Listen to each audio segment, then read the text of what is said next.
I pray at home with my mother. Some prays as I live far from a masjid. However, she never prays on time and always delayed. Sometimes just a few minutes before the next salah. Should I? And then unfortunately it's cut off there. I don't know why.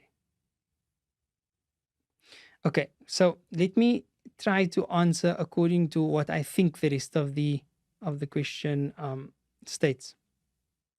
Firstly, it is not obligatory for you, according to the Shafi'i school, to pray at the masjid.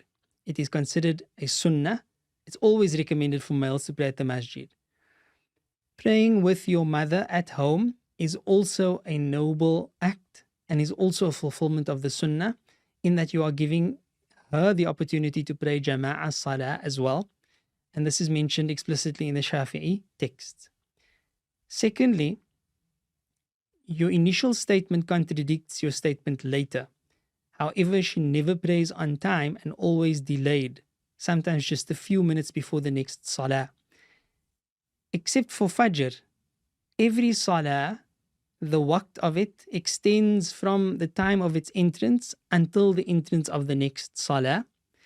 And if you pray the salah during any time in that duration, it would be considered to be on time and not misses the time, right? Or not prayed on time. As long as one raka'ah falls within the prescribed time, it is considered on time. However, it is unlawful to deliberately delay your salah to the point where some of the salah is going to be outside of its time. So that is unlawful. And the best approach for you, because you are speaking about your mother in this case, would be to, with wisdom, find a way without embarrassing, without being aggressive towards or unbefitting towards your mother at all, because that's your mother. And she's not, according to what you said here, she's not doing anything sinful. So you should find a way to invite her to pray earlier.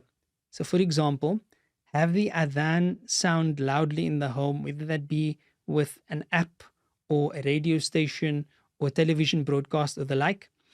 Announce the time of the salah ahead of the time, perhaps have a calendar at some place in the home. Have these types of reminders and somehow gently try to fit in the importance of praying at the beginning of the waqt, which is more rewarded than praying at any other time. And Allah subhanahu wa ta'ala knows best.